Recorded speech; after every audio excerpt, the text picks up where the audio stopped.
अस्सलाम वालेकुम, कैसे हैं आप? अभी नहीं आए। फयाज बिलाना साहब, अजहर सिद्दीक साहब, एडवोकेट सुप्रीम कोर्ट, जो इमरान खान साहब को रिप्रेजेंट भी कर रहे हैं, he will be with us any minute. तो अभी बड़ी देर से ना दोनों की, ना आपकी कॉल मिल रही थी ना उनकी लग रही थी, तो we are in a limbo. So but now जब हुआ तो उन्होंने कहा, बिकॉज वो तो प्रोटेस्ट में थे, तो उन्होंने कहा आई एम अवेलेबल नाउ, तो आपकी भी कॉल मिल गई।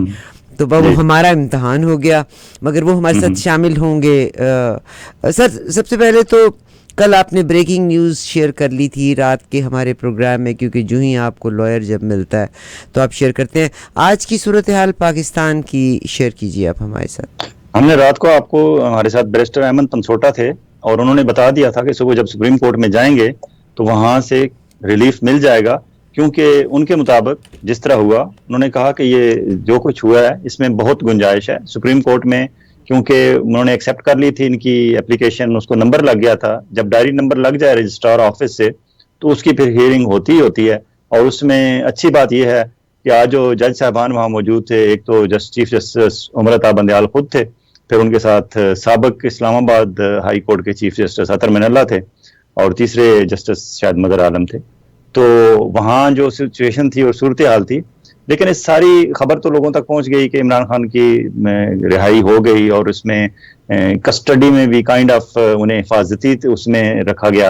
ये भी अच्छा किया कि सुप्रीम कोर्ट ने कहा कि हमारे बंदे आपके साथ जाएंगे और पुलिस लाइंस में आप वहाँ रहेंगे, पुलिस लाइंस में जो गेस्ट हाउस है वहाँ रहेंगे आप, और कल आपको सुबह सुबह आपको जाना चाहिए हाई कोर्ट में, आप जाएं और वहाँ आप हाई कोर्ट में पेश हों, अपना वहाँ उनसे अपनी जमानत लें और जो आपको कोर्ट कहे आपने एज इट इज करना है, उस पर अमल करना है। जो भी कोर्ट आपके खिलाफ करे फैसला, आपके हक में करे, तो इमरान खान ने कहा बिल्कुल मैं ऐसा ही करूंगा जैसे कोर्ट कहेगी। लेकिन इस गुफ्तगू के दौरान एक दरमियान में चीफ जस्टिस साहब ने उन्हें यह भी कहा कि आप सियासी लोग हैं, आप बातचीत से मामले का हल निकालें, इस तरह तो बात नहीं होगी, आप मामले का हल बातचीत से निकलेगी, बैठें बातचीत करें, और हम भी यही चाहते हैं कि कोई सोल्यूशन निकले। जो भी सिचुएशन एक काइंड ऑफ स्टैंड स्टिल की सिचुएशन है पाकिस्तान में, तो वो बिटवीन द लाइंस उन्होंने कह दिया कि गो बैक टू मुज़ाकरात, जो मुज़ाकरात का एक आपका सिलसिला था, और इमरान खान ने कहा कि जैसे अदालत कहेगी मैं ऐसे करूंगा।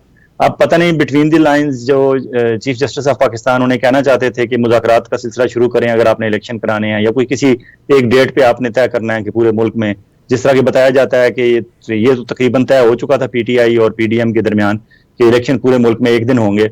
डेट का मसला था कि कब होने हैं, वो जाहिर है वो 8 अक्टूबर या 9 अक्टूबर पे वो खड़े थे, और ये जो है ये कह रहे थे कि कोई अर्ली डेट दें।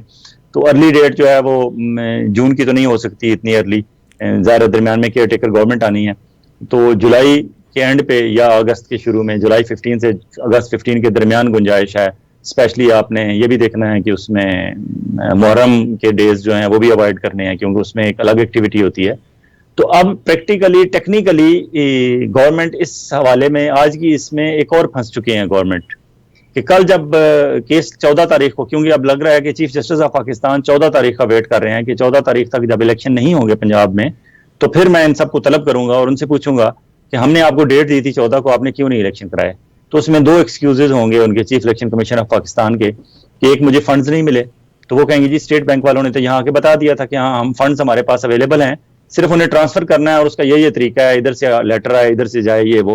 तो आपने वो नहीं किया, फंड्स तो अवेलेबल थे, 21 अरब तो एक इतना बड़ा मुल्क है, उसकी इतनी जीडीपी है, इकोनॉमी है, एक सिलसिला चल रहा है, डेली की बुनियाद पे आप अरबों रुपए लोगों से टैक्स वसूलते हैं, तो पैसे तो हैं, सिर्फ आपकी नीयत नहीं थी ठीक, तो वजारत खजाना वाले तो वहां फंस जाएंगे। दूसरा वजारत दिफा वाले कि जी हमारे पास आर्मी दस्तियाब नहीं है इन्हें देने के लिए 2 सूबों में। तो चीफ जस्टिस ऑफ पाकिस्तान कहेंगे कि आज जब पाकिस्तान में हालात खराब हुए इमरान की गिरफ्तारी पे, तो इसी फेडरल गवर्नमेंट ने लिख के फौज तलब की इस्लामाबाद में, केपीके में और पंजाब में। तो यही 2 सूबे थे जहां आपने इलेक्शन कराने थे। फेडरल में बलदियाती इलेक्शन आपने होल्ड किए हुए हैं लॉ एंड ऑर्डर के चक्कर में। तो यहाँ 3 जगह जहां आपको इलेक्शन कराने के लिए फौज चाहिए थी, उसमें तो आपने फौज, इधर से लेटर गया उधर से फौज आ गई, और केपीके और पंजाब की सड़कों पर फौज चलना फिरना घूमना फिरना शुरू हो गई। फौज ने यही काम करना है ना, इलेक्शन के दौरान law and order situation maintain करनी है। अंदर तो पोलिंग स्टेशन पे तो फौज ने नहीं होना, पोलिंग स्टेशन तो वही स्कूल टीचर्स होंगे, दूसरे सिविल एम्प्लॉइज होंगे, सिविल सर्वेंट जो भी होंगे केपीके गवर्नमेंट के या पंजाब गवर्नमेंट के। तो प्रैक्टिकली ये जब चीफ जस्टिस उनसे पूछेंगे तो ये फिर एक गवर्नमेंट के लिए वहां एक शर्मिंदगी का बायस होगा ये, कि जी हमारे पास फंड्स नहीं है या हमारे पास फौज जो है वो दस्तयाब नहीं है लॉ एंड ऑर्डर के हवाले से। ये प्रूव हो गया कि फौज है और फौज जरूरत पड़ने पर भेजी भी जा सकती है और फौज आ भी जाती है। आज फौज ने अपने राना सनाउल्लाह जो वज़ीर दाखिला है, उन्हें ये नहीं कहा कि हम दहशतगर्दी के खिलाफ जंग लड़ रहे हैं, हम बॉर्डर पे इंगेज हैं, हमारा ये मसला है, हमारा वो मसला है। कोई एक्सक्यूज नहीं किया। जब गवर्नमेंट शहबाज शरीफ की गवर्नमेंट को बचाना था तो वो फौज भागती भागती पूरे पंजाब और पूरे केपी के और इस्लामाबाद की सड़कों पर दंदनाती हुई आ गई। तो और जब इलेक्शन की बात होती है, चीफ जस्टिस ऑफ पाकिस्तान आइन पर अमल करने की बात करते हैं, तो फिर इनके पास ये एक्सक्यूजेज होते हैं। तो शायद अब ये इनका एक्सक्यूज भी खत्म हो गया है। हाँ, सबसे पहली तलवार अगर इस सारी सूरत हाल में चल सकती है तो वो chief election commissioner of Pakistan Raja Sultan Sikandar पर चल सकती है, क्योंकि राजा सुल्तान सिकंदर साहब ने तकरीबन हद की हुई है। आज तक कोई चीफ इलेक्शन कमिश्नर, जाहिर है चीफ इलेक्शन कमिश्नर हमारे यहाँ इसी तरह के आते रहे हैं, बड़े बड़े मशहूर और बड़े बड़े नाम आए हैं, लेकिन जो ही उन्हें कहीं से पिंडी बॉयज की कॉल आती थी, कहीं ISI वालों, अपारा वालों की कॉल आती थी, तो वो दब जाते थे और उन्होंने फैसले गलत भी किए हैं, कुछ मुबैना तौर पर बदले भी हैं। ख्वाजा आसिफ ने तो खुद कहा कि मैं हार रहा था, मैंने आर्मी चीफ, उस वक्त के आर्मी चीफ कमर जावेद बाजवा को फोन किया, तो उसके बाद इलेक्शन का रिजल्ट उनके हक में आ गया और उस्मान डार जो उनके मुकाबले में थे वो आज तक यही रोना रोते हैं कि मैं जीता हुआ था, मुझे ख्वाजा आसिफ की एक फोन कॉल ने हरवा दिया। तो हमारे यहाँ चीफ इलेक्शन कमिश्नर जो हैं वो इसी तरह के कमजोर चीफ इलेक्शन कमिश्नर रहे हैं, लेकिन ये जो अभी मौजूदा हैं इन्होंने तो कमजोरी की भी कोई आखिरी हद जो है जाहिर कर दी है, या शायद उनकी अपनी इंटेंशन ही नहीं है कि वो अपने आप को एक honest chief election commissioner of Pakistan के तौर पर तारीख में नाम लिखवाना ही नहीं चाहते। वो सिर्फ एक मियां नवाज शरीफ के वफादार और जो मियां नवाज शरीफ के ex principal secretary Saeed Mehdi हैं उनके एक फर्मा बरदार दामाद के तौर पर ही वो अपने आप की एक पहचान बनाना चाहते हैं। वो एक ऑनेस्ट या एक वाकई कोई जिनकी इज्जत हो, वकार हो, हिस्ट्री में नाम लिखा जाए कि एक चीफ इलेक्शन कमिश्नर था जिसने कोई अच्छा ऐसा गैर जानदार आजादाना मुनसिफाना इलेक्शन करा दिया था, ऐसी शायद वो शोहरत उन्हें चाहिए ही नहीं, इसलिए वो अवॉइड कर रहे हैं। लेकिन अब वो 14 तारीख को बुरी तरह फंस चुके हैं। जी बहुत शुक्रिया जनाब। ये अब बताइएगा कि इमरान खान साहब को सुना है कि दोबारा अरेस्ट कर लिया जाएगा, उन्होंने घर जाने की दरख्वास्त की थी, उनको घर नहीं जाने दिया, और अल्टीमेटली जो तोड़ फोड़ हुई है इसके बाद इज देयर एनी चांस कि इस पार्टी को मुकम्मल तौर पर बैन कर दिया जाए? बिल्कुल, इनको बैन करने का और इमरान खान को और इनके कुछ लीडरान का जिनकी video calls, audio calls, WhatsApp ये वो जहां से लीक हो रहे हैं, अगर वो प्रूव हो गए कि वाकई उनकी आवाजें हैं और वाकई ये प्रूव हो गया कि उन्होंने लोगों को कहा है कि लाहौर कोर कमांडर के घर तक पहुंचे या पेशावर कोर कमांडर के घर पे पहुंचे, अगर उन्होंने या GHQ पिंडी पहुंचे, अगर किसी के प्रूव हो गया, फोरेंसिक वगैरह सारे कुछ हो गए, हालांकि बड़ा लंबा चौड़ा सिलसिला होता है, लेकिन अगर गवर्नमेंट चाहे तो ये सारा कुछ दिनों में हो सकता है। अगर वहां प्रूव हो गया कि हाँ वाकई यास्मीन राशिद या XYZ जो भी नाम लिए जा रहे हैं, अगर किसी ने भी लोगों को कहा है कि आप पहुंचे फलां जगह और वहां उनके पहुंचने के बाद ये हुआ है, ये प्रूव करना जरूरी नहीं है कि वहां खड़े होकर उन्होंने इशारा किया था कि ये दरवाजा तोड़ दो और ये दरवाजा खोल दो, यहाँ माचिस लगा दो और यहाँ ना लगाओ। सिर्फ इतना कहना ही काफी होता है कि उन्हें कहा कि वहां पहुंचो। अब पहुंचने के बाद तो वहां मॉब कंट्रोल नहीं होता, तो 2, 4, 6 लीडरान शायद इनके जो है नायल हो जाएं, इलेक्शन लड़ने के काबिल ना रहें, तो वो भी गवर्नमेंट, इनके पास PTI के लिए इतना मसला नहीं होगा, इनके पास इतनी लीडरशिप, इतने लोग टिकट के उम्मीदवार लाइनें लग के ले रहे थे रात 2-2 बजे तक, तो टिकट के उम्मीदवार ही बदल सकते हैं। PTI का टिकट तो इमरान खान का जिस पे ठप्पा लगेगा वो उससे वोट उसी मिलेंगे। हाँ, कल तक जब उनकी गवर्नमेंट आ जाएगी तो ये सारे केसेस रिवर्स भी हो जाएंगे। अगर आज कोई नायल भी हुए 4, 6, 10 लीडर, तो वो दोबारा उनकी नाअहलियत में भी बदल जाएगी। और फिर सेनेटर की सीटें होती हैं, वुमेन सीट्स होती हैं, स्पेशल सीट्स होती हैं, और बड़ी एडजस्टमेंट और अकोमोडेट अपने बंदों को करने के लिए, स्पेशली वो बंदे जिन्होंने कुर्बानी दी होती है, उन्हें अकोमोडेट करने के लिए गवर्नमेंट के पास बहुत चांसेस होते हैं। वो it's not a big deal. Party को बैन कर देंगे, बिल्कुल पार्टी को बैन किया जा सकता है। अगर प्रूफ हो जाए कि वाकई इस पार्टी ने ये काम किया है तो प्रूफ हो जाए। पहले एक दफा नैप थी, नैप से Awami National Party, ANP, NAP, ANP बन गई। अब ये PTI पाकिस्तान तहरीक इंसाफ अगर बैन होगी तो तहरीक इंसाफ पाकिस्तान TIP बन जाएगी, और फिर यह कौम शायद उसे टिप के तौर पर ज्यादा टिप दे, पहले से भी ज्यादा वोट उन्हें मिल जाए, क्योंकि वो एक इंतकामी कार्रवाई समझी जाएगी कि इन्हें बैन किया गया इस पार्टी को सिर्फ इस वजह से कि उन्होंने ये काम किया था या नहीं किया था या उन पे इल्जाम लगा था। लेकिन उसके कायद तो इमरान खान ही होंगे। अगर इमरान खान को भी नायल कर देते हैं, कोई तो होगा, ये असद उमर हो, शाह महमूद कुरैशी हो, कोई और हो, जिसकी तरफ इमरान खान इशारा कर देगा, इमरान खान कागज पे लिख के लिस्ट एक जारी कर देना कि ये मेरे उम्मीदवार हैं कौमी असेंबली के 272 हल्कों में, लोग उन्हें आंखें बंद करके जाके वोट डाल देंगे। उन्हें किसी इंतखाबी निशान की परवाह नहीं होगी, उन्हें किसी पॉलिटिकल पार्टी के नाम की परवाह नहीं होगी, उन लोगों को कोई परवाह नहीं होगी कि ये TIP है या PIT है, PTI है। लोग इमरान के कहने पे वोट देंगे, क्योंकि इस वक्त जो माहौल बन चुका है और स्पेशली अभी इमरान खान को अरेस्ट करने के बाद मजीद उसका ग्राफ ऊपर गया है, पब्लिक में पॉपुलैरिटी उसकी उसने मजीद गेन की है।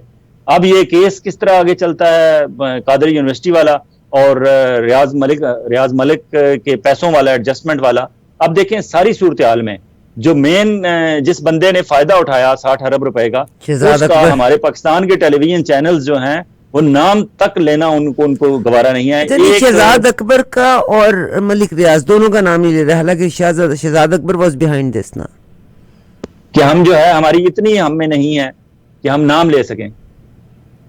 हेलो, बिकॉज इसलिए कि वो उनकी फंडिंग करते हैं, वो उनको ऐड देते हैं, बल्कि अब तो वो अपने टेलीविजन चैनल्स के मालिक हैं। अखबार तो उनसे पहले उन्होंने बेच दिया था, अब दोबारा उन्होंने एक टेलीविजन चैनल खरीद लिया। बड़े अरसे से वो उस टेलीविजन चैनल को वक्तन फवक्तन मुश्किल वक्त में पैसे देते रहते थे और वापस नहीं लेते थे। वो कहते भी थे कि ले लें मलिक साहब, तो मलिक साहब कहते थे नहीं कोई बात नहीं, एक ही बात है ना, पड़े रहने दें। तो वो करते करते इतने पैसे उनसे ले चुके थे कि मलिक साहब ने अब कहा कि ठीक है जी, वो शेयर वेयर और वो सारा मामला, तो शायद वो आगे चले गए, उनके और बिजनेसेस बहुत आगे बढ़ गए हैं। तो मलिक साहब ने कहते हैं कि टेक ओवर कर रही है, लेकिन वहाँ मैनेजमेंट में कुछ ऐसा नजर नहीं आया कि वहाँ फिजिकली मलिक साहब या उनके दामाद जैन मलिक या उनके बेटे अली रियाज मलिक कोई बंदा गया हो कभी उस चैनल में और जाके कहा हो कि अब हम मालिक हैं। जो उनका पहले सेटअप चल रहा था वही चल रहा है, इसलिए लोग कहते हैं कि उन्होंने खरीद दिया, लेकिन अभी तक इसकी कंफर्म खबर नहीं आई। बहुत शुक्रिया सर। पाकिस्तान की अफवाज, जनरल साहब ISPR ने तो बड़े बुरे तरीके से कंडेम किया है, उस पर कुछ कहना चाहेंगे आप? ISPR की जो स्टेटमेंट थी वो मेरे ख्याल में उन्होंने बौखलाहट में दी है। उन्हें बाद में एहसास होगा कि इतना मुझे नहीं करना चाहिए था। अगर आप लोगों ने रजिस्ट करना था तो जब लोग वहां पहुंचे GHQ, तो आपने उनके दरवाजे पे लोग आपके क्यों नहीं खड़े थे, आपने क्यों नहीं रोका? आप इस्लामाबाद में PM हाउस पे वहां तो अपने रेंजर्स भेज देते हैं, इमरान खान को अरेस्ट करने के लिए आप रेंजर्स भेज देते हैं, पार्लियामेंट हाउस को रेंजर्स भेज देते हैं, आप पार्लियामेंट लॉजेस की हिफाजत के लिए रेंजर्स भेज देते हैं। आपने अपने GHQ पे बाहर अपनी फोर्सेस क्यों नहीं खड़ी की? अगर वहां 50, 100, 200, 500, 1000 भी वर्दी में लोग खड़े होते बाहर गेट पे, GHQ गेट पे, यकीन माने कोई बंदा ना अंदर जा सकता था। 4 बंदे भी नहीं खड़े थे, which is next to impossible। जानबूझ के उन्हें मौका दिया गया कि अंदर आए, ये करें कुछ, हमारे पास जवाब हो। वरना GHQ पिंडी कैसे हो सकता है? GHQ पिंडी तो बहुत दूर है, आप तो अमार चौक नहीं क्रॉस कर सकते, आप GPO चौक नहीं क्रॉस कर सकते पिंडी शहर में, जो लोग वहां उस एरिया को जानते हैं। GHQ का गेट नंबर 4 और गेट नंबर 9 तो बहुत पीछे कर गए हैं, तो इसलिए वो जानबूझ के उन्हें अंदर जाने दिया गया, ट्रैप किया गया उन्हें, क्योंकि कैमराज और तस्वीरें और वीडियोज और वो सब कुछ। अब देखें ना, आफ्ताब इकबाल हमारे एक सीनियर जर्नलिस्ट हैं, बहुत पुराने जर्नलिस्ट हैं और हमने इकट्ठे काम भी किया है, कॉलमिस्ट भी हैं, राइटर हैं, एक्टर हैं, वरना एक्टर कह रहा हूं मैं, एक्टिंग भी कभी कभी कर लेते हैं, डायरेक्टर हैं, राइटर हैं, एक बहुत बड़ा नाम है पाकिस्तान की मीडिया इंडस्ट्री के। लेकिन उन्होंने गलती क्या की कि वो वहां लाहौर कोर कमांडर के घर के बाहर पहुंच गए और वहां से वो लाइव कवरेज कर रहे थे, और कवरेज तकरीबन 1 घंटे तक वो करते रहे। अब वो मुसलसल कहते रहे कि ये गलत लोग कर रहे हैं, इन्हें ऐसा नहीं करना चाहिए, ये अटैक नहीं करना चाहिए, लोगों को अंदर नहीं जाना चाहिए, लोगों को तोड़ फोड़ नहीं करनी चाहिए, बाहर आराम से खड़े होकर एहतजाज करें, कर सकते हैं। अपील उनकी ये थी, आफ्ताब इकबाल रोक रहे थे, और जब डॉक्टर यास्मीन राशिद ने उस पर मेगाफोन पे लोगों को रिक्वेस्ट की तो आफ्ताब इकबाल ने अप्रिशिएट किया कि यास्मीन राशिद ने अच्छा किया और लोग बाहर आना शुरू हो गए हैं, इन्होंने लाहौर कोर कमांडर का घर खाली कर दिया है। लेकिन चूंकि आप वहां खड़े दिखा रहे हैं लोगों को, ऑन एयर लोग देख रहे हैं कि वहां मजमा इकट्ठा हो रहा है और आग लगाई जा रही है और ये हो रहा है वो हो रहा है, तो वो कह सकते हैं कि आपने एक्चुअली लोगों को इंस्टिगेट किया है, आपने लोगों को रास्ता दिखाया है, आपने लोगों को इन्फॉर्म किया है कि यहाँ पहुंचे। तो आप बतौर इन्फॉर्मर वहां काम कर रहे थे, आपको वहां आप गए क्यों? आपका क्या आप डेली रिपोर्टिंग करते हैं इस तरह? क्या आप रिपोर्टर हैं? तो वो बहुत सारे सवालों के जवाब आफ्ताब इकबाल साहब को देने पड़ेंगे। लेकिन ज्यादती किया उन्होंने, क्योंकि आफ्ताब इकबाल साहब की कहीं कोई इंटेंशन ऐसी नहीं थी कि उन्होंने किसी को कहा हो कि चलो पहुंच जाओ और लड़ाई करो और झगड़ा करो और आग लगा दो और जला दो और मार दो। एक लफ्ज भी उनका ऐसा नहीं था, बल्कि वो लोगों को रोक रहे थे। हाँ, उनका सिर्फ इतना कसूर है कि वो लाइव वहां से क्यों थे, और अगर वो लाइव थे और आप लोग देख रहे थे, आप बाकी पाकिस्तान भर के तमाम चैनल्स को रोक सकते थे। क्या आपकी तरफ से, किसी जिम्मेदार इदारे की तरफ से, पेमरा की तरफ से, पाकिस्तान टेलीकम्युनिकेशन अथॉरिटी PTA की तरफ से, या किसी गवर्नमेंट के इदारे की तरफ से आफ्ताब इकबाल साहब को कोई कॉल गई, कोई मैसेज गया, किसी ने कहा कि प्लीज ये रोक दें, ये ना करें? जब आप खुद तमाशा देखते रहे और आपने कहा कि हाँ ये बंदा करता रहे, कल तक हम इसे इसी केस में फंसाएंगे, तो आपने एक्चुअली उसी केस में उस बंदे को फंसाने की कोशिश की। लेकिन अल्लाह करेगा आफ्ताब इकबाल साहब 1-2 दिन में बाहर आ जाएंगे, लेकिन उन्हें यार इस वक्त अरेस्ट किया जाना ज्यादती है, मजीद लोगों को इश्तियाल दिलाने वाली बात है। दूसरी तरफ इमरान रियाज खान को, वो मस्कत जा रहे थे, सियालकोट एयरपोर्ट पे सियाल एयरलाइंस के फ्लाइट पे, उन्हें वहां से रोक लिया गया कि उनका नाम था कहीं किसी एग्जिट कंट्रोल लिस्ट में, तो उन्हें पुलिस पकड़ के ले गई। मे बी उन्हें सिर्फ इस वजह से रोका है कि वो सोशल मीडिया पे बहुत एक्टिव है बंदा और उसके मिलियंस में फॉलोअर्स हैं, तो वो इमरान खान के हक में बोलता है, तो वो उन्होंने कहा कि चलें 2 4 6 दिन इसकी आवाज बंद रखी जाए ताकि कम से कम बाहर इसका मैसेज पहुंचे। उन्हें तो शायद इस चक्कर में रोक लिया होगा, लेकिन वो किसी ऐसी एक्टिविटी में नहीं थे कि वो मौके पे पहुंचे। आफ्ताब साहब सिर्फ मौके पर वहां पहुंच गए थे और ज्यादा देर वहां रुके थे। अगर मौके पे बंदा रिपोर्टर पहुंच भी जाए और थोड़ी सी कवरेज करके आप निकल आए, आप कह सकते हैं मैं यहाँ से गुजर रहा था, ये वाकया हुआ, मैंने रिपोर्ट किया, मैं निकल गया। लेकिन इन्होंने बाकायदा वहां घंटों के हिसाब से आफ्ताब साहब वहां खड़े रहे हैं और इनकी सारी गुफ्तगू से ऐसे लग रहा था जैसे ये बाकायदा पीटीआई के वर्कर हैं। लेकिन अब उन्हें जस्टिफाई करना पड़ेगा कि मैं वर्कर नहीं हूं, मैं जर्नलिस्ट हूं, और वो वाकई जर्नलिस्ट हैं। अब जस्टिफिकेशन कहां होती है, यहाँ लीगल कार्रवाइयां कौन देखता है? यहाँ तो सिर्फ ये है कि ऊपर से कॉल आ जाए। अब आफ्ताब साहब के लिए भी अगर ऊपर से कॉल आ गई, उन्हीं की जिन्होंने पहले ये फैसला किया है कि आफ्ताब साहब को अरेस्ट करना है, अगर उन्हीं की कॉल आ गई कि नहीं अब आफ्ताब इकबाल साहब का सॉफ्टवेयर अपडेट हो गया है, इन्हें रिलीज कर दें, तो वो रिलीज हो जाएंगे। लेकिन कितनी देर में कॉल आती है, इट डिपेंड्स। हालांकि उन्हें रात को 4 बजे जब घर से उठाया गया, उनकी बेटी ने और उनकी मिसेज ने जो वीडियोज सीन्स जारी किए हैं, वहां इंतहाई बदतमीजी से उन्हें अरेस्ट करके लेके गए हैं। और 4 बजे रात एक सोया हुआ बंदा है, उसने क्या कर लेना था? उसने सुबह उठना भी था। अगर वो सुबह उठते, आप उन्हें बताते कि आपके खिलाफ ये कंप्लेंट है, प्लीज जरा आए, हमने कुछ तफ्तीश करनी है, हमने मालूमात लेनी है आपसे कि आपको किसने कहा था कि आप वहां जाएं, जरा यही आंसर क्वेश्चन आपने करने थे। पकड़ के लेके गए हैं हरासमेंट करते हुए, पूरे घर में खौफ हरास फैलाया है आपने, और बाकी कम्युनिटी में और उनके फॉलोअर्स, उनके रीडर्स और उनके जो लोग हैं और उनकी टीम में जो लोग हैं, उन सब में आपने खौफ हरास फैलाने की कोशिश की है। क्वेश्चन तो आपने यही पूछने हैं ना कि जी आफ्ताब साहब बताएं, उनके सारे फोन वगैरह ले लिए हैं, फोन पे चेक किया जाएगा कि उस टाइम पे और उससे 1 दिन 2 दिन पहले उन्हें इनकमिंग कॉल्स कितनी थी, आउटगोइंग कॉल्स कितनी थी, व्हाट्सएप कितने थे, उन्होंने कहा क्या मैसेजेस भेजे, उन्हें कहीं से हदायत मिली थी और वो किसी को रिपोर्ट कर रहे थे। ये सारी चीजें तफ्तीश करने के बाद, लेकिन बैक एंड पे क्योंकि हमारे मीडिया के लोग भी एक्टिव होंगे, राब्ते कर रहे होंगे, वो यकीन दहानियां कराएंगे कि नहीं आफ्ताब साहब ने ऐसा कुछ नहीं किया और उन्हें रिलीज कर दिया जाएगा। जी बहुत शुक्रिया।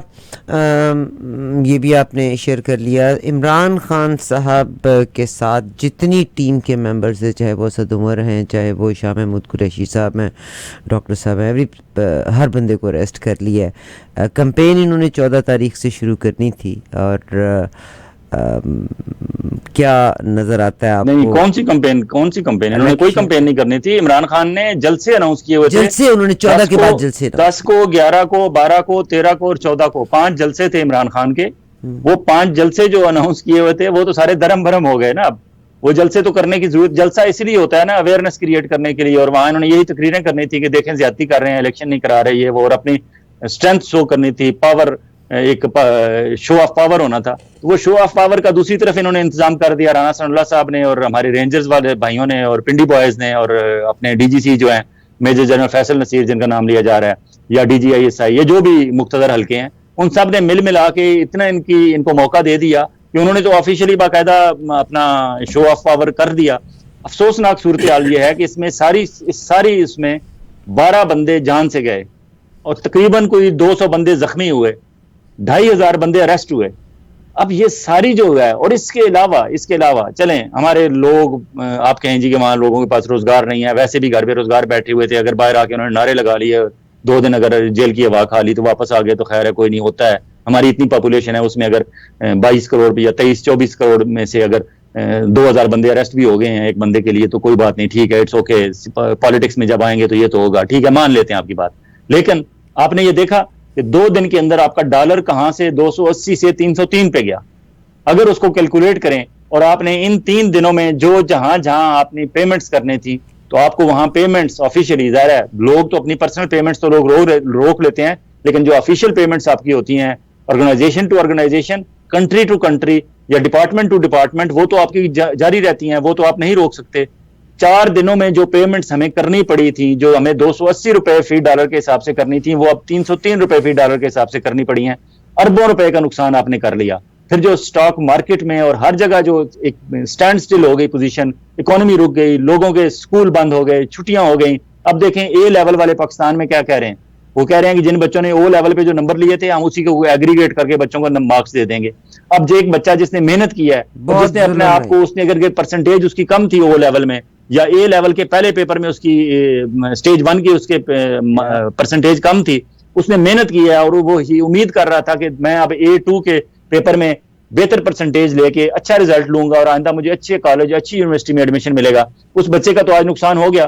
कैम्ब्रिज वालों ने अनाउंस किया है कि इतना हमारे पास नहीं है कि आपके यहाँ रोज रोज हालात खराब होते रहे सियासी और अदम इस्तेकाम हो और हम रोज नई आपको एक डेट शीट दें, नई स्केड्यूल करें और फिर वहां स्टाफ को बुलाएं और आपका एग्जाम हो और आपको फिर ग्रेड्स दें, इसलिए हम पिछला हिसाब देख के कोई एग्रीगेट करके आपको मार्क्स दे देंगे। उन बच्चों का क्या कसूर है जो पूरा साल मेहनत करते रहे हैं और आज उन्हें एग्रीगेट मार्क्स मिलेंगे, उनकी असल मेहनत का उन्हें फल नहीं मिलेगा। ये सारे जो हमारे साइड पे नुकसान आते हैं उसका कोई अंदाजा ही नहीं करता। आप देखें यूएन तक को बोलना पड़ा है, यूनाइटेड नेशन के जनरल सेक्रेटरी ने कहा है कि पाकिस्तान में क्या हो रहा है, यूएस एडमिनिस्ट्रेशन के लोगों ने कहा है पाकिस्तान में क्या हो रहा है, यूरोपियन यूनियन ने कहा है पाकिस्तान में क्या हो रहा है। फिर जो नवाज शरीफ के लंदन नवाज शरीफ के घर के बाहर जो इज्तिमा हुआ है, इतना बड़ा इज्तिमा लंदन वालों ने नहीं देखा होगा और इतना गुस्से वाला इज्तिमा जिसमें लोग लिटरली नॉन स्टॉप ये नारे लगा रहे थे, सारा टब्बर चोर है, सारा टब्बर चोर है। अब वहां गोरे जो वहां से गुजर रहे होंगे वो पूछते होंगे कि व्हाट दे से, व्हाट डज इट मीन, सारा टब्बर चोर है। उन्हें एक्सप्लेन करना पड़ता होगा लोगों को कि ये जो ऊपर इस एवनफील्ड अपार्टमेंट्स में हमारे इंतहाई अमीर कबीर पाकिस्तान के एक्स प्राइम मिनिस्टर साहब रह रहे हैं, ये 3 दफा के प्राइम मिनिस्टर हैं और इस वक्त जो प्राइम मिनिस्टर है वो यहाँ इन्हें मिलने आया हुआ है। एक मौजूदा प्राइम मिनिस्टर अंदर बैठा हुआ है और 3 दफा के एक्स प्राइम मिनिस्टर साहब अंदर बैठे हुए हैं। मसला क्या है? मसला ये है जी कि वो इन्हें हुकूमत से निकाला, ये यहाँ क्यों बैठे हुए हैं? क्योंकि इन पे करप्शन के चार्जेस थे और ये प्रूव हो गए थे करप्शन के चार्जेस, इन्हें सजा हुई है और ये वहां से भाग के आए हुए हैं, 50 रुपए के स्टाम्प पेपर पे आए हुए हैं और ये वापस नहीं जा रहे और ये पाकिस्तान हुकूमत पाकिस्तान को मतलूब है। अच्छा, हुकूमत पाकिस्तान कौन है जी? वज़ीर आज़म पाकिस्तान हुकूमत पाकिस्तान है। तो वो क्यों यहाँ आया हुआ है? उसको इसने तलब किया हुआ है, मतलूब शख्स ने हुकूमत पाकिस्तान को तलब किया हुआ है। हमारे एक एक फिक्रे में एक एक बात में हमारी वहां शर्मिंदगी होती होगी। अब ये वापस लोग यहाँ नारे क्यों लगा रहे हैं? ये कह रहे हैं जी ये सारे चोर हैं उनके। अच्छा, ये आपके यहाँ इंतजाम है? किसने हुकूमत तब्दील कराई? इमरान खान को आउट किसने किया? वो जी पिंडी वालों की मेहरबानी से शहबाज शरीफ साहब हुकूमत में आ गए। अच्छा, इसका मतलब है आपके पिंडी वाले भी गलत हैं? ओ भाई, सारे आपके इदारे खराब हैं, कोई और इदारा भी है? हाँ जी है, एक अदलिया है। वो क्या कर रही है? अदलिया सोई हुई जी, हमारी अदलिया भी जो है उसमें भी इतनी जान नहीं है, वो आपस में डिवाइड है, वो आपस में ग्रुप्स में तकसीम हुए हैं। अच्छा, अगली बात करें जी, इमरान खान को अरेस्ट क्यों कर लिया गया? हुकूमत से तो निकाल दिया, अरेस्ट क्यों कर? वो जो आपने हमें नेशनल क्राइम एजेंसी से पैसे दिए थे ना, वो हमने पाकिस्तान पहुंचाते पहुंचाते दरमियान में कोई गड़बड़ कर दी थी। एक शहजाद अकबर साहब होते थे उनके साथ इमरान खान के, वो कौन थे जी? वो एहतसाब के हेड थे। अच्छा, आप साहब आपका इस तरह एहतसाब का हेड होता है, इतना बेईमान एहतसाब का आपका हेड था कि नेशनल क्राइम एजेंसी यूके ने 60 अरब रुपया रिकवर करके दिया कि ये आपके पैसे हैं, ये आपकी अमानत है, आप पाकिस्तान के कौमी खजाने में जमा करा दें। और उस बंदे ने वहां कौमी खजाने में जमा कराने के बजाय उसने सुप्रीम कोर्ट में वहां दे दिए जहां रियाज मलिक साहब ने एक फाइन पे करना था। तो पाकिस्तान, गवर्नमेंट ऑफ पाकिस्तान ने उनका फाइन पे कर दिया, उनको 60 अरब रुपए का रिलीफ कर दिया। तो वो गोरे कहते होंगे यार आप लोगों के यहाँ कोई बंदा है, कोई ऐसा बंदा है जो ठीक काम करता हो? आपका एक्स प्राइम मिनिस्टर जो है वो भाग के आया हुआ है 50 रुपए के स्टाम्प पेपर, वो वापस नहीं जा रहा। आपका मौजूदा प्राइम मिनिस्टर जिसका काम है कि हुकूमत पाकिस्तान के मतलूब लोगों को चाहे उसके रेड वारंट जारी कराए, चाहे इंटरपोल से बुलवाए, चाहे किसी तरीके से बुलाए, उस बंदे को पाकिस्तान बुलाए और वहां कटहरे में खड़ा करे, वो बंदा खुद यहाँ उसके सामने दो जानू होके बैठा हुआ है। अच्छा, प्राइम मिनिस्टर भी आपका ठीक नहीं है। एक्स प्राइम मिनिस्टर आपका अरेस्ट, उसकी हुकूमत क्यों बदली थी? वो इसलिए बदली थी कि जी वो पिंडी वाले ठीक नहीं थे, वो उससे खुश नहीं थे तो उसने बदल दी थी। अच्छा, वो भी खराब है। एक्स प्राइम मिनिस्टर आज अरेस्ट क्यों हो गया है? वो इसलिए अरेस्ट हो गया है जी क्योंकि उसके एक शहजाद अकबर साहब ने ये कमाल किया था और वो कादर यूनिवर्सिटी में जमीन ली। तो गोरे सर पकड़ के बैठते होंगे कि इस कौम का कुछ नहीं हो सकता। इसके जिस बंदे की बात करें वो कहीं ना कहीं किसी ना किसी जगह उसके ऊपर दाग लगा हुआ है, कोई ना कोई मसला है उसका। हमारी शर्मिंदगी इंटरनेशनली हुई है इन पिछले 4, 5, 6 दिनों में। अब भी अल्लाह करे कि कल अगर इस्लामाबाद हाई कोर्ट से इमरान खान को जमानतें मिल जाए, रिलीज उसको जहां जितना रिलीफ मिलना है मिल जाए, क्योंकि इमरान खान को रिलीफ नहीं है, ये रिलीफ पूरे पाकिस्तान की कौम का रिलीफ है। आप देखें जिस वक्त से सुप्रीम कोर्ट ऑफ पाकिस्तान ने इमरान खान को रिहा करने का हुक्म दिया है, पूरे पाकिस्तान में चीजें काम हो गई हैं, क्वाइट हो गई हैं। अब सदर पाकिस्तान आरिफ अलवी साहब भी उसे सिविल लाइंस में जाके मिल रहे हैं। चीफ मिनिस्टर गिलगित बल्तिस्तान को गिलगित बल्तिस्तान हाउस इस्लामाबाद के अंदर नजरबंद कर दिया गया था। सिटिंग चीफ मिनिस्टर है, वो नजरबंद है, वो बाहर नहीं जा सकता। अब उसकी नजरबंदी भी खत्म हो गई है, वो भी पुलिस लाइन में जाके इमरान खान को मिल रहा है। तो ये रिलीफ पूरे पाकिस्तान में लोगों को मिला है। ओवरसीज 1 करोड़ जो पाकिस्तानी हैं उन्होंने अपने आप को रिलीफ में फील किया है कि हाँ वाकई हमें रिलीफ मिल गया है। आप देखें यहाँ स्क्वायर 1 में जो उस दिन इतना बड़ा मुजाहरा हुआ है, मैंने स्क्वायर 1 में इतना बड़ा मुजाहरा इससे पहले नहीं देखा। जो अभी परसों हुआ है इमरान खान की गिरफ्तारी पे। कैलगरी में इतना बड़ा मुजाहरा हुआ है, ऑटवा पार्लियामेंट उसका हाउस के सामने मुजाहरा हुआ है, टाइम स्क्वायर न्यूयॉर्क में इतना बड़ा मुजाहरा पहले लोगों ने नहीं देखा, ऑस्ट्रेलिया में, कैनबरा में, बार्सिलोना में, कौन सी जगह है दुनिया का बड़ा शहर है जिसमें मुजाहरा नहीं हुआ? मुजाहरा हुआ होगा तो एक्चुअली हमने अपना कपड़ा उठाया ना अपने पेट से, हमने लोगों को बताया कि हम नंगे हैं, हमारे ये मसाइल हैं, ये जो मैंने आपको 1 2 3 बहुत शुक्रिया मसाइल बताए, ये सारे मसाइल हैं हमारे। उसमें फयाज भाई डंडास स्क्वायर में भी एक मुजाहरा होने जा रहा है, कहा जाता है कि उन पे और भी केसेस जो रजिस्टर हुए हैं। उन्होंने घर जाना चाहा था इमरान खान साहब ने, उनको नहीं जाने दिया, वहीं रेस्ट हाउस में ही रखा। कहा जाता है कि कल उनको फिर अरेस्ट कर लिया जाएगा, कल उनको अरेस्ट कर लिया जाएगा। ये चीफ जस्टिस ऑफ पाकिस्तान ने हिफाजती बंदोबस्त किया। ठीक सर। अब ये भी इस फैसले में भी उनकी कमजोरी है। अब देखें अगर कि हमारे चीफ जस्टिस ऑफ पाकिस्तान का सुनाया हुआ फैसला, उसमें इतना उन्हें यकीन नहीं है कि मैं नहीं कहूंगा कि आप आजाद शहरी हो, आप जाओ बनी गाला चले जाओ या जमान पाक चले जाओ, उन्हें ये यकीन नहीं है कि मैं इस बंदे को आजाद करूंगा तो ये वाकई अपने घर पहुंच सकेगा। चीफ जस्टिस ऑफ पाकिस्तान को ये यकीन नहीं है, उससे पूरा यकीन है कि इस रास्ते से फिर उठा लिया जाएगा। इसका मतलब है वो उठाने वाले ज्यादा ताकतवर हैं। Chief justice of Pakistan is nobody in this sense. अब उन्होंने कह रहे हैं ना कि कल उनको अगर रहेंगे, अब पूरा इंतजाम इसलिए किया गया क्योंकि हमारे यहाँ हमारी कोई कल सीधी नहीं है। अब इमरान खान को जो अरेस्ट किया गया, उसके जो अरेस्ट वारंट उन्होंने दिखाए वो 1 मई के हैं। 1 मई पाकिस्तान में लेबर डे होता है। लेबर डे वाले दिन जब पूरे पाकिस्तान के दफातर बंद हैं और हमारा नैब का, हमारे इतने अच्छे हैं नैब का स्टाफ कि वो उस छुट्टी वाले दिन उठ के आए हैं ऑफिस और वहां बैठ के उन्होंने और इमरान खान मुझे ये बताइएगा कि अगर कल उनको फिर अरेस्ट कर लेते हैं तो फिर क्या होगा? अब नहीं, तो बाहर से अरेस्ट करेंगे। तो राना सनाउल्लाह ने ऑफिशियली कहा है, जो इस वक्त हमारे इंटीरियर मिनिस्टर हैं, उन्होंने तो ऑफिशियली कहा है कि अगर इमरान खान पे और केसेस होंगे तो हम फिर उसे अरेस्ट करेंगे। लास्ट बात मैं जो आपसे करना चाहती हूँ, लेकिन मेरा अंदाजा है नहीं करेंगे, आप नहीं करेंगे। ठीक सर। इसलिए एक दिन में हमारे बहुत सारे इदारों को, इंक्लूडिंग पिंडी बॉयज, इंक्लूडिंग अपारा boys, including Rana Sanaullah, including Shahbaz Sharif, including Asif Zardari, including Mian Nawaz Sharif, including Maulana Fazal Rahman और हमारी अदलिया और हमारे ब्यूरोक्रेट, सबको अंदाजा हो गया कि इमरान खान को अरेस्ट करना कोई इतना फायदामंद सौदा नहीं है। इसमें बहुत नुकसान होगा। आप देखें पाकिस्तान आर्मी ने कभी सोचा था कि GHQ पे लोग इस तरह चढ़ दौड़ेंगे, और वो भी पिंडी इस्लामाबाद के लोग। पिंडी इस्लामाबाद के लोग तो इतने एग्रेसिव या उस तरह पॉलिटिकली मोटिवेटेड लोग नहीं होते। ये तो बाबुओं का शहर है, यहाँ तो ज्यादा सरकारी मुलाजिम रहते हैं और इंतहाई कमजोर दिल और उस तरह अपनी नौकरियां बचाने वाले और जॉब्स बचाने वाले लोग होते हैं। अगर पिंडी इस्लामाबाद के लोग इतने शेर हो गए हैं कि वो GHQ में जा चढ़े हैं, और स्पेशली आप देखा खातून सबसे आगे गई, वो जिसने दुपट्टा ऐसे फेंका उस रेंजर्स वाले की तरफ कि आप लोग जो है आप ये कर रहे हो, ये दुपट्टा उसने फेंका और उन्होंने उस लड़की को बालों से पकड़ के घसीट के वो ले गए, और उसके बाद फिर लोग पीछे गए, सारे पब्लिक गई।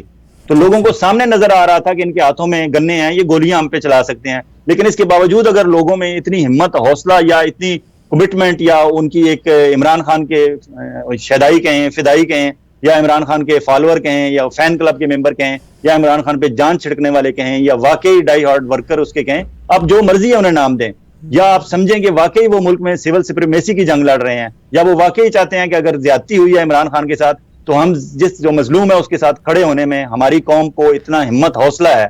अगर वाकई इस तनाजर में भी देखा जाए तो ये भी एक सेंस में अच्छी बात है कि हमारे लोगों में पॉलिटिकली लोग इतने अवेयर हो गए हैं और इतने चार्ज्ड हो गए हैं, और इतने वो अपने हुकूक का राइट्स के लिए खड़े होने में उनकी हिम्मत, हौसला और सलाहियत उनमें पैदा हो गई है। ये सारा कुछ नोट कर लिया गया है, ये देख लिया गया है। अब किसी इदारे में इतनी हिम्मत नहीं होनी चाहिए। अगर वो दोबारा ये कोशिश करेंगे तो वो फिर पाकिस्तान का नुकसान करेंगे। क्या वो चाहते हैं कोई भी इदारा हो, चाहे राना सनाउल्लाह हो, चाहे पिंडी बॉयज हो, चाहे जनरल फैसल नसीर हो, चाहे आसिम मुनीर हो, चाहे कोई और इदारा हो, चाहे शहबाज शरीफ हो, चाहे शहबाज शरीफ के और कैबिनेट के मेंबर हो, क्या वो ये चाहेंगे कि जो जिस हैजान खेजी में से पूरा पाकिस्तान पिछले 24 और 48 घंटे में से गुजरा है, फिर अगले 2-4 दिनों में इसी 2-4 दिन के लिए इसी हैजान खेजी में पाकिस्तान को कर दिया जाए? भाई मेरा आखिरी सवाल आपसे, जी मेरा आखिरी सवाल है कि एक वीडियो, बहुत सारी वीडियोस लीक हुई हैं, एक वीडियो खास तौर पे मैं जिक्र करना चाहती हूँ, मोहतरमा मरियम नवाज साहिबा और राना सनाउल्लाह की लीक हुई है।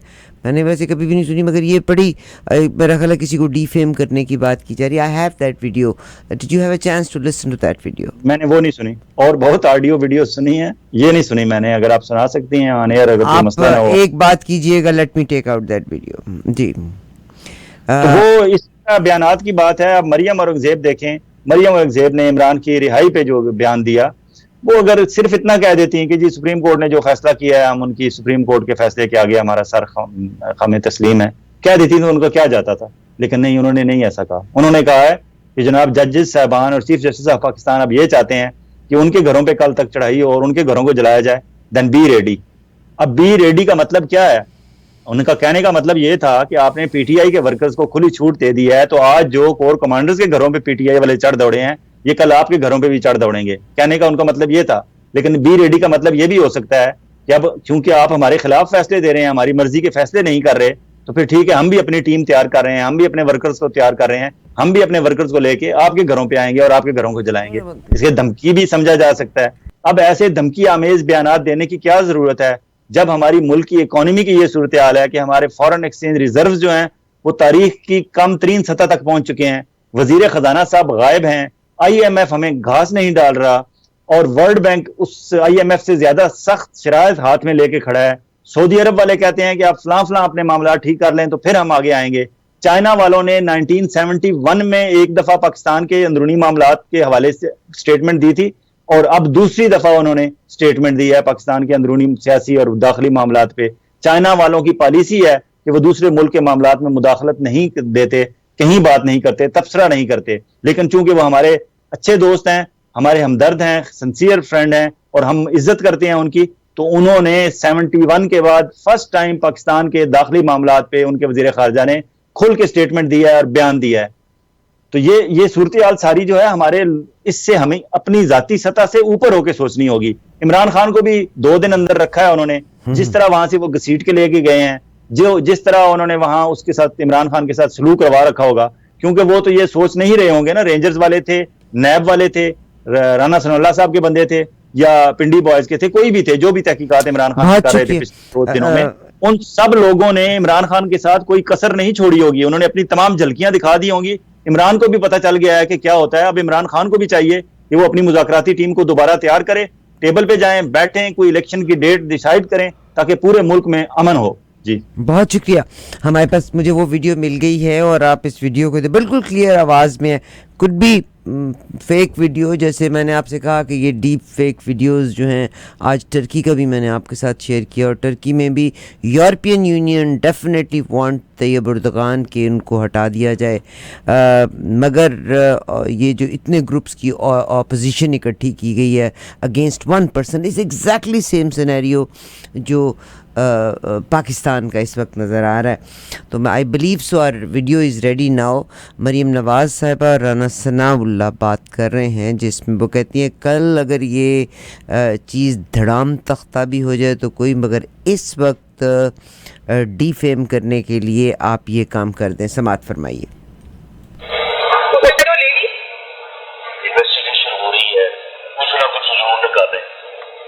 आप उनको उनकी वीडियो दिखाकर ब्लैकमेल करें और उनसे अपने मुखालिफिन के खिलाफ फैसले लें।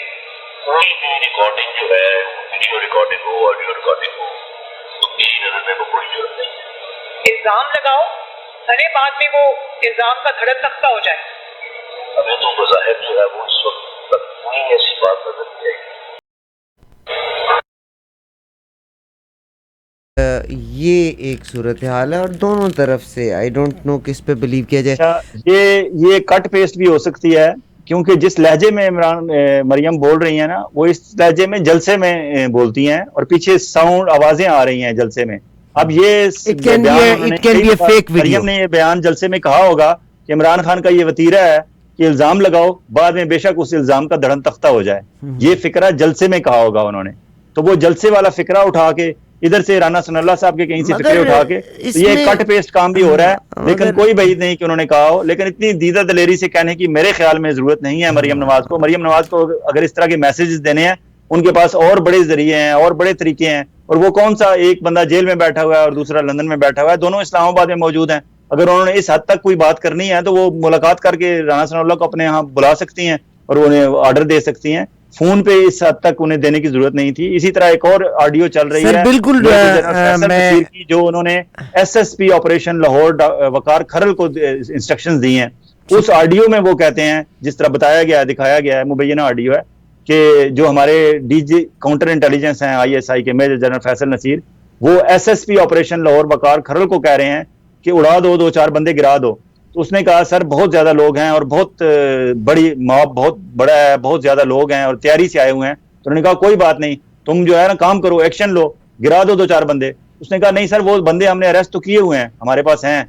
उसने कहा बस उनमें से ही 2-4 मार के फेंको बाहर सड़कों पे, जब ये इन्हें देखेंगे तो फिर ये ठीक होंगे। ये बिल्कुल तुम जो है करो, एक्शन लो, फौरी एक्शन लो।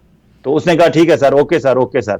ये ऑडियो लीक हुई है। बहुत शुक्रिया फयाज भाई। जरूरी नहीं कि फैसल नसीर साहब ने कहा हो, ये जरूरी नहीं कि वकार खरल जो एसएसपी ऑपरेशन लाहौर हैं उन्होंने वही हो। आजकल के हालात में आजकल ऐसे इंस्ट्रूमेंट्स आ गए हैं कि आप आवाज लोगों की बदल सकते हैं। लेकिन मेरा सिर्फ यही क्वेश्चन है कि अगर डॉक्टर वकार खरल को, एसएसपी ऑपरेशन को मेजर जनरल फैसल नसीर ने ये इंस्ट्रक्शन देनी ही थी, तो उन्हें क्या जरूरत है कि वो व्हाट्सएप पे या फोन पे देंगे? उनका वहां लाहौर में आईएसआई का अपना ऑफिस है, वो उसको अपने कोड वर्ड्स में, आपको पता है ये तो सारी बातें बिल्कुल अल्फा ब्रावो चार्ली में चलती हैं, कोई मैसेज पहुंचा सकते हैं, मैसेज उन्हें पहुंच जाएगा 2 मिनट। बहुत शुक्रिया फयाज विलाना साहब, मेरे एक भाई हैं 2600। आपने भाई साहब ये कहा ना, हम यही तो बात कर रहे हैं कि टर्की में भी फेक वीडियोस इन ऑडियोज़ जो हैं वो ऑपोजिशन फील कर रही है कि हमारी फेक वीडियोस ऑडियोज़ जो यूरोपियन यूनियन से मिलते हुए दिखाई गई। हम भी ये कह रहे हैं it's a fake. Fayaz Vilana साहब ने जो केयर किया है, कवर किया है कि इट्स अ फेक वीडियो। ये जो उनकी वर्डिंग है मरियम नवाज साहिबा की, ये किसी जलसे की वीडियो वर्डिंग है। तो this is what we are covering. अभी हम तब वो आप समझ रहे हैं कि हम शायद उनको सपोर्ट कर रहे हैं, हम तो यही कवर कर रहे हैं कि it's a fake video. Anyways Fayyaz Vilana साहब, बहुत शुक्रिया आपका कि आप दीज आर फेक वीडियोस। मैं उन लोगों से कहती हूँ कि जो व्हाट्सएप के ऊपर इन वीडियोस को सुनते हैं और आगे फॉरवर्ड कर देते हैं, आगे फॉरवर्ड कर देते हैं, आप इस्तेनाब करें ना फॉरवर्ड करें, आप ना फॉरवर्ड करें। बहुत शुक्रिया फयाज विलाना साहब। कंक्लूड कर दें आज की गुफ्तगू को और थोड़ा कल की पेशीन गोई कर दें। मेरा तो अंदाजा ये है कि दोनों तरफ के जो लोग हैं, चाहे इमरान खान और उनके साथी हैं और दूसरी तरफ पीडीएम वाले और उनके साथी हैं, दोनों ने अपने अपने मसल्स पावर देख ली हैं, दोनों को आखिरी सिरा नजर आ गया है। और मेरे ख्याल में अगर मुखलिस हैं दोनों ग्रुप, पाकिस्तान से और पाकिस्तान की इकोनॉमी से और पाकिस्तान के फ्यूचर के हवाले से अगर फिक्रमंद हैं, they should go back to the table और उन्हें किसी फाइनल डेट पे, मेरे ख्याल में मोस्ट प्रोबेबली अगस्त की किसी डेट पे ये एग्री करेंगे, फाइनल कर देना चाहिए, अनाउंस कर देना चाहिए मुल्क में। क्यों कि अब इमरान खान पे अगर आप कहते हैं वो करप्ट हैं, तो इस पे भी करप्शन का इल्जाम तो ठीक ठाक लग गया, ठीक है, वो ये भी हो गया। अरेस्ट आपने करवाना था, अरेस्ट कराने वाली भी आपकी शर्त पूरी हो गई।